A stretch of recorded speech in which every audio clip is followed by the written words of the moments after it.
आज के इस क्लास में हम फ्यूचर इंडेफिनिट टेंस को सीखेंगे। इसको अगर आप उर्दू में समझना चाहते हैं या उर्दू के सेंटेंसेस को समझना चाहते हैं जो इस टेंस से रिलेटेड हैं, तो उर्दू के सेंटेंसेस के लास्ट में गा, गे, गी ये शो हो रहे होंगे, यानी हम स्कूल जा रहे होंगे, बच्चे पतंग उड़ा रहे होंगे। इस तरह के तमाम सेंटेंस जिनके लास्ट पे गा, गे, गी वगैरह होंगे। अब हम बात करते हैं रूल की। तो सबसे पहले चीज़ फॉर्म ऑफ द वर्ब आती है किसी भी कन्वर्जन में, तो उस टेंस में हमेशा first form of the verb use होगी। उसके बाद हेल्पिंग वर्ब की हम बात करेंगे तो वो दो होंगे, एक विल और दूसरा शैल। विल का यूज़ होगा जब सेंटेंस के शुरू में ही, she, it, you, they singular noun और प्लूरल नाउन हो तो उनके साथ विल का यूज़ होगा। नोट कर लें कि शैल का यूज़ सिर्फ़ और सिर्फ आई, वी के साथ होगा। इसके अलावा एक और ज़रूरी चीज़ मैं आपको बताती चलूँ कि अगर हम अपने सेंटेंस में या अपने सेंटेंस को एफसाइज़ करना चाहते हैं, किसी बात को एफसाइज़ करते हैं, तो आपने एक सिंपल चीज़ करनी होगी। फॉर एग्ज़ाम्पल, अगर आप कहते हैं वो कल स्कूल जाएगा, तो आपने सिंपली कहना है कि he will go to school. लेकिन अगर आपने अब इसके बरक्स ये कहना चाहते हैं कि वो कल स्कूल ज़रूर जाएगा, तो यहाँ आपने अपने सेंटेंस में किसी काम के होने को एफसाइज़ किया है, तो फिर वहाँ आपने ही के साथ शैल का यूज़ करना है।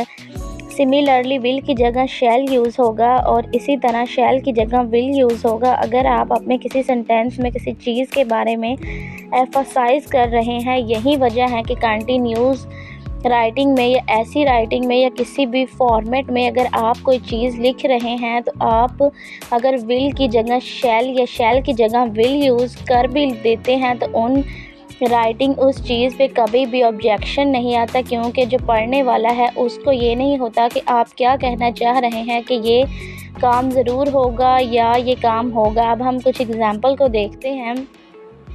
सबसे पहले पॉजिटिव सेंटेंसेस को देख लेते हैं। He will win the match, वो मैच जीतेगा। अब जैसे कि आप देख रहे हैं कि सेंटेंस के स्टार्ट में ही है, तो हमने विल का यूज़ किया और इसके साथ ही हमने first form of the verb को यूज़ किया, विन। अब इसी सेंटेंस को प्रोनाउन चेंज करके देखते हैं। मैं ही की जगह आई लिख लेती हूँ, I will win the match. I के साथ मैं शैल लिख दूँगी, I shall win the match.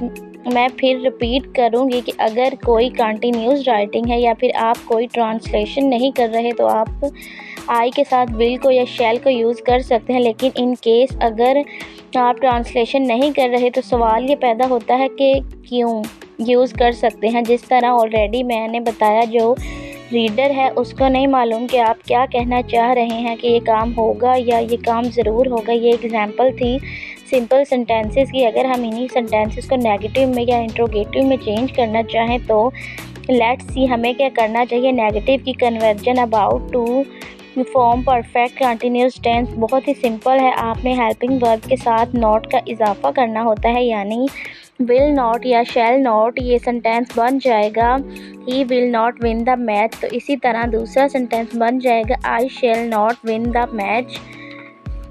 और अगर इन्हीं सेंटेंस को हम इंट्रोगेटिव में चेंज करें, तो उसका भी बहुत सिंपल फॉर्मेट है, जो कि परफेक्ट कंटिन्यूस के अलावा बाकी सब में सेम है। हेल्पिंग वर्ब को आप सेंटेंस के स्टार्ट में ले आते हैं, तो वो इंट्रोगेटिव में चेंज हो जाता है, जैसे will he win the match. इसी तरह दूसरा सेंटेंस है शैल आई विन द मैच। तो यहाँ पे ये टेंस मुकम्मल हो गया।